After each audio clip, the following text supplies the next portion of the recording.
اس لیے اس نے لشکر بھیج کر امام حسین علیہ السلام کو کربلا کے مقام پر ہی روک لیا تاکہ وہ کوفے میں داخل ہی نہ ہو سکیں، اور اپنے ساتھ کو جو سعد بن ابی وقاص کے بیٹے ہیں اس نے یزید کے لیے امام حسین علیہ السلام سے بیعت لینا چاہی، کیونکہ اس کو رے کے علاقے کی حکمرانی کا لالچ دے کر یزید نے بھیجا تھا۔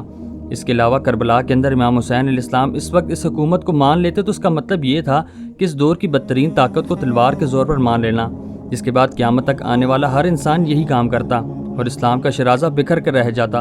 امت مسلمہ کبھی بھی ایک خلیفہ پر اکٹھی نہ ہوتی، اور جس کا بھی دل کرتا وہ تلوار اٹھا کر جنگ کر کے اپنی حکومت کو قائم کر لیتا،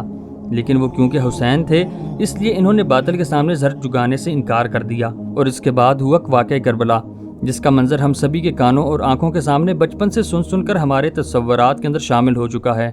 کہ کیا کچھ ظلم و بربریت آل محمد کے ساتھ کر کے انہیں ذبح کر دیا گیا، مگر کوفہ کے وہ لوگ جو کہ حضرت امام حسین علیہ السلام کو خط لکھ کر بلانے والے اور ساتھ دینے کے دعویٰ کرنے والے تھے، ایک دم سے تلوار اور موت کے خوف سے خاموش ہو گئے۔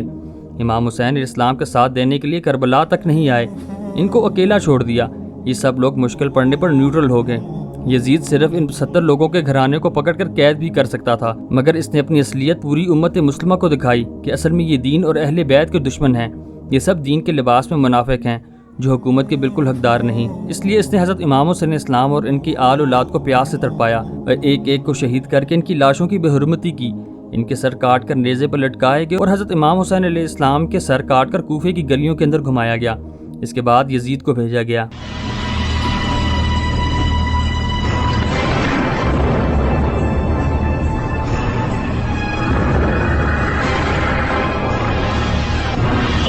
جام دیکھ لیا حسین، بولو حسین آخر چپ کیوں ہو، جواب دو۔ یہ بے حرمتی مت کرو، تمہاری چھڑی ان کے ڈھہنے مبارک کو چھو رہی ہے جن کو رسول اللہ خود بوسہ دیتے تھے۔ یزید اللہ کی تجھ پر لعنت ہو، لعنت ہو تجھ پر معاویہ کے بیٹے، اللہ کی لعنت ہو تجھ پر۔ کاش آج میرے بدر والے بزرگ زندہ ہوتے تو دیکھتے، تو وہ خوشی سے کہتے کہ اے یزید تو سلامت رہے۔ آج ہم نے بنی ہاشم کے سب سے بڑے سردار کو قتل کر کے آج کے دن بدر کا بدلہ پورا لے لیا۔ بنی ہاشم نے صرف ملک حاصل کرنے کے لیے ڈھونگ رچایا تھا، نہ کوئی وحی اتری، نہ کوئی فرشتہ اترا، نہ ہی کبھی جبریل آیا اور نہ ہی کبھی کوئی کتاب اتری۔ اور سے سن لو، یہ سب کچھ ایک جھوٹ تھا، سوائے ڈھونگ کے کچھ بھی نہیں۔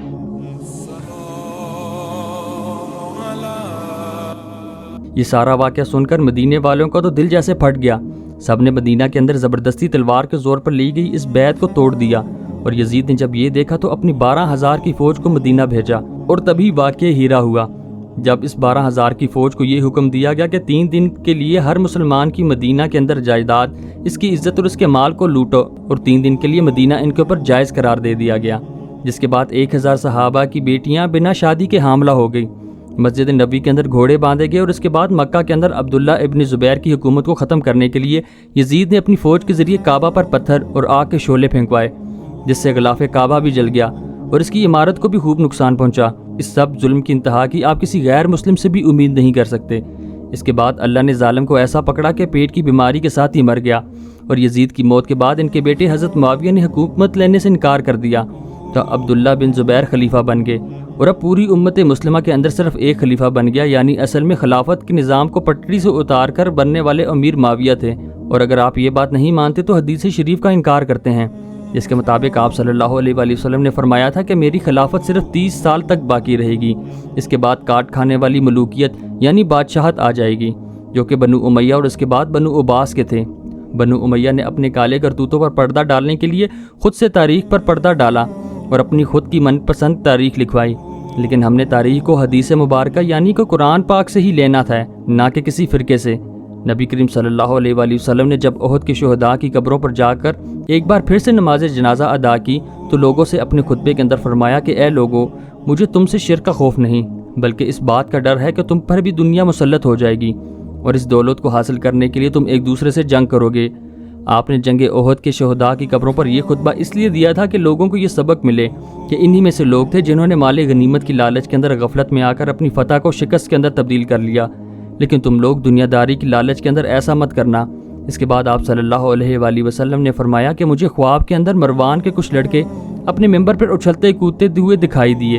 اس خطبے کے بعد صحابہ کرام یہ بیان کرتے ہیں کہ رسول اللہ صلی اللہ علیہ وآلہ وسلم کو کسی نے بھی اپنی وفات تک مسکراتے ہوئے نہیں دیکھا۔ قرآن کریم کی سورہ توبہ کے اندر اللہ پاک فرماتے ہیں کہ جس کا مفہوم یہ ہے کہ اے محمد تم پر ایمان لانے والے مسلمان بھی ایک جیسے نہیں ہیں، ان میں بھی کیٹیگری ہے۔ ایک ہے سابق الاولون جو آگے بڑھ کر سب سے پہلے ایمان لائے، اسلام قبول کیا اور ہر لمحہ رسول اللہ صلی اللہ علیہ وآلہ وسلم کے ساتھ کھڑے رہے، ایک جنگ کے اندر اپنے مال اور جان کے ساتھ شریک ہوئے، انہیں کہتے ہیں رضی اللہ تعالیٰ عنہ، اللہ ان سے راضی ہو۔ اس کے علاوہ دوسری کیٹیگری کے لوگ ہیں اعلیٰ درجے کے منافق۔ ایک صحابی اور منافق ایسا بھلا کیسے ہو سکتا ہے؟ پر ایسا ہی ہے، کیونکہ آپ صلی اللہ علیہ وآلہ وسلم نے حدیث مبارکہ کے اندر فرمایا تھا کہ میرے صحابہ کرام کے اندر بھی منافق لوگ ہیں، مگر میں ان کے نام نہیں بتا کر جا رہا تاکہ یہ راز کھل نہ جائے۔ مگر حذیفہ بن یمان کو آپ صلی اللہ علیہ وآلہ وسلم نے ان تمام منافقوں کی لسٹ دی تاکہ ان کو خلافت میں شامل نہ کیا جائے۔ اور تیسری کیٹیگری کے صحابی وہ تھے جو کہ کبھی اچھے کام کرتے اور کبھی برے، یعنی رضی اللہ تعالیٰ عنہ کا ٹائٹل سب صحابیوں کے لیے نہیں ہے،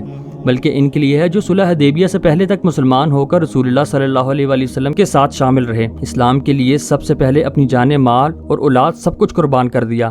اگر صلح حدیبیہ کے بعد کوئی صحابی ایمان لائے اور اچھے اعمال کیے تو وہ بھی نیک صحابہ کے اندر شامل ہوگا، جیسا کہ ابو جہل رسول اللہ صلی اللہ علیہ وآلہ وسلم کے خلاف ساری زندگی لڑتا رہا، اور ان کے بیٹے اکرمہ بھی فتح مکہ سے پہلے رسول اللہ صلی اللہ علیہ وآلہ وسلم اور مسلمانوں کے خلاف تلوار اٹھا کر لڑتے رہے، فتح مکہ پر بھی بغاوت کی، لیکن اس کے بعد اسلام لا کر حضرت خالد بن ولید کے ساتھ جنگوں میں شرکت کی اور اسلام کی خاطر جنگ تبوک کے اندر اپنی جان پیش کر دی،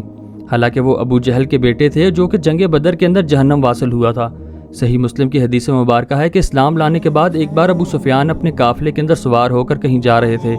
اسی دوران ان کی نظر 3 صحابہ رسول پر پڑی، جو کہ حضرت بلال جو کہ حبشہ یعنی افریقہ سے تھے، سلمان فارسی جو کہ ایران یعنی ایشیا سے تھے، اور صہیب رومی بالکل ایک جگہ پر موجود تھے۔ اپنے قافلے پر سوار ہو کر ان تینوں کو ابو سفیان نے اپنی نظروں سے ایسے دیکھا کہ اسلام لانے سے پہلے تو تم ہمارے غلام ہوا کرتے تھے، اور آج اسلام لانے کے بعد تمہیں یہ حیثیت ملی ہے کہ جو کہ ایک سردار کو بھی نہیں ملتی۔ انہوں نے یہ سب منہ سے نہیں کہا، لیکن ان کی نظریں یہ سب کچھ کہہ رہی تھی۔ ان تینوں صحاب نے جب ابو سفیان کی نظروں کو دیکھا تو غصے کے اندر کہا کہ صرف اور صرف کلمہ پڑھنے کی وجہ سے دشمن اسلام تیری جان بچ گئی، ورنہ صحابہ رسول کی تلوار نے دشمن اسلام کے ابھی تک بدلہ نہیں لیا۔ وہیں سے حضرت ابو بکر صدیق بھی گزر رہے تھے، انہوں نے یہ سارا معاملہ دیکھا تو ان تینوں صحاب کو کہا کہ تم قریش کے سردار کے بارے میں ایسی باتیں کرتے ہو، یعنی ان کو ڈانٹا۔ اس کے بعد حضرت ابو بکر صدیق نبی پاک صلی اللہ علیہ وآلہ وسلم کی خدمت میں حاضر ہوئے اور یہ تمام تر واقعات بیان کیا۔ آپ صلی اللہ علیہ وآلہ وسلم نے فرمایا، اے ابو بکر تم نے ان تینوں کا دل دکھا دیا، اور اس کے بعد فرمایا اگر تم نے واقعی ایسا کیا ہے تو سمجھ لو کہ تم نے اللہ کا بھی دل دکھا دیا ہے۔ اس کے بعد حضرت ابو بکر صدیق دوڑتے ہوئے ان صحاب کے پاس گئے اور ان سے جا کر معافی مانگی کہ کیا میں نے تمہارا دل تو نہیں دکھا دیا؟ اور ان میں سے ہر صحاب نے کہا کہ نہیں، ایسی کوئی بات نہیں، اللہ آپ پر رحم فرمائے۔ یہ صرف ایک حدیث مبارکہ ہے جو آپ کو بہت کچھ سمجھا دے گی۔ ناظرین، حضرت ابن عباس فرماتے ہیں کہ میں نے 10 محرم 61 ہجری کو جمعے کے روز رسول اللہ صلی اللہ علیہ وآلہ وسلم کو خواب میں دیکھا۔ آپ کے بال بکھرے ہوئے تھے اور آپ پریشانی کی حالت میں تھے۔ میں دیکھ کر تڑپ گیا اور پوچھا کہ اے اللہ کے رسول، آپ کا یہ حال کیسے ہے؟ آپ صلی اللہ علیہ وآلہ وسلم کے ہاتھ کے اندر ایک شیشی تھی۔ ابن عباس نے پوچھا کہ یہ کیا ہے؟ آپ صلی اللہ علیہ وآلہ وسلم نے فرمایا، کیا تمہیں نہیں معلوم کہ میں صبح سے حسین اور اس کے ساتھیوں کا خون کربلا سے جمع کر رہا ہوں؟ ابن عباس کہتے ہیں کہ میں گھبرا کر اٹھا اور دن اور تاریخ نوٹ کر لی، اور اسی ڈیٹ کے ساتھ یہ خبر سننے کو ملی کہ امام حسین علیہ السلام کو اور ان کے ساتھیوں کو کربلا میں شہید کر دیا گیا ہے۔ ناظرین، اگر اس وقت امام حسین علیہ السلام بیعت کر لیتے تو یزید پوری دنیا کو یہ کہہ سکتا تھا کہ تم لوگ کیا چیز ہو، دیکھو نواسہ رسول نے میری بیعت کی ہے، اور اسے کھلا لائسنس مل جاتا کہ خلافت کو بادشاہت کے اندر بدلنے کا۔ لیکن امام حسین نے یہ مثال رہتی دنیا تک قائم کی کہ گردن تو کٹ سکتی ہے پر ظالم کی حکومت کو چلنے نہیں دیا جا سکتا۔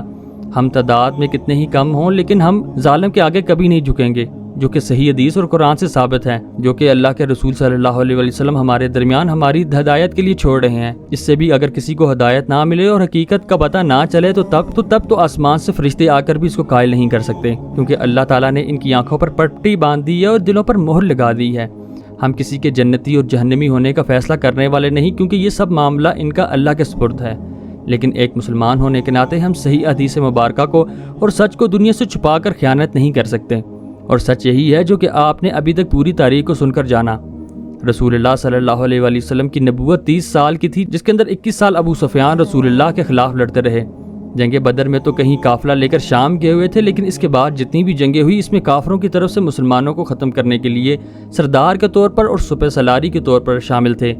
اس کے بعد ان کے بیٹے معاویہ ساری زندگی حضرت علی سے لڑتے رہے، ایک دن بھی خلافت کے نظام کو سکون سے نہیں چلنے دیا۔ یہ تھی وہ دوسری کہانی جو کہ کسی مولوی کی زبانی یا کسی بھی ممبر سے آپ کو کبھی نہیں ملے گی۔ یہ مولوی آپ کو ہمیشہ گھما پھرا کر اپنے فرقے کا اور آتا سچ بتائیں گے۔ اللہ کے رسول صلی اللہ علیہ وآلہ وسلم جب نصیحت کر کے گئے تھے کہ میری سنت اور قرآن کو مضبوطی سے پکڑ کر رکھنا اور فرقوں کے اندر مت پڑ جانا، میرے اہل بیت کے معاملے میں اللہ کا خوف رکھنا، لیکن امت نے اس کا بالکل الٹ کر کے دکھایا۔ سنی نے قرآن کو پکڑا اور اس کی تعویل کر کے مزید فرقے بنائے، شیعہ نے اہل بیت کی محبت دی اور قرآن کو بعد میں رکھا۔ آج کے دور میں ماتم کے نام پر جو دین پیش کیا جا رہا ہے، کیا یہ رسول اللہ صلی اللہ علیہ وآلہ وسلم کا دین تھا، یا یہ کوئی ایسی تعلیمات ہے جو کہ ہم غیر مسلم کو پیش کر کے اسلام سے متاثر کر سکتے ہیں؟ یہ سراسر بدعت اور گمراہی ہے۔ اہل تشیع دراصل آج وہ شیعہ ہی نہیں ہیں جو کہ خود کو شیعان علی کہتے تھے، کیونکہ یہ خود بنو امیہ کی تعلیمات کو فالو کر رہے ہیں، صحابہ کرام کو گالیاں دے کر۔ یاد کریں کہ یہ کس کا طریقہ تھا؟ شیعان علی کا طریقہ یہ نہیں تھا، بلکہ یہ تو یزیدیوں کا طریقہ تھا۔ امام زین العابدین جن کی زندگی کے اندر یہ واقعہ کربلا ہوا، اور واقعہ کربلا کے بعد وہ تقریباً 40 سال تک زندہ رہے، یعنی 40 مرتبہ ان کی زندگی کے اندر 10 محرم کا دن آیا۔ لیکن امام زین العابدین جو کہ امام حسین علیہ السلام کے بیٹے تھے، کیا آپ نے اپنی زندگی کے اندر ایک بار بھی 10 محرم کا گھوڑا نکالا؟ کیا آپ نے اپنی زندگی کے اندر ایک بار بھی 10 محرم کا ماتم کیا؟ کیا آپ نے اپنی زندگی کے اندر ایک بار بھی 10 محرم کو اپنے آپ کو چھریاں ماری؟ اگر امام زین العابدین نے اپنے ساتھ ایسا کبھی نہیں کیا تو میرا سوال یہ ہے کہ آج کل جو لوگ محرم کے دنوں کے اندر ایسا کرتے ہیں وہ کس کے طریقے پر چل کر ایسا کر رہے ہیں؟ کیا ان لوگوں کو امام زین العابدین سے بھی زیادہ غم ہے؟ ایک بار سوچیے گا ضرور۔ ناظرین، اللہ تعالیٰ سے دعا ہے کہ وہ ہمیں بھی امام حسین علیہ السلام کے نقش قدم پر چلنے کی طاقت عطا کرے، ظالم کے سامنے کلمہ حق کہنے کی بھی ہمت عطا فرمائے، وہ تعداد کے اندر جتنے ہی زیادہ کیوں نہ ہوں۔ اللہ تعالیٰ ہمیں سمجھنے کی اور حق بات کو کرنے کی توفیق عطا فرمائے۔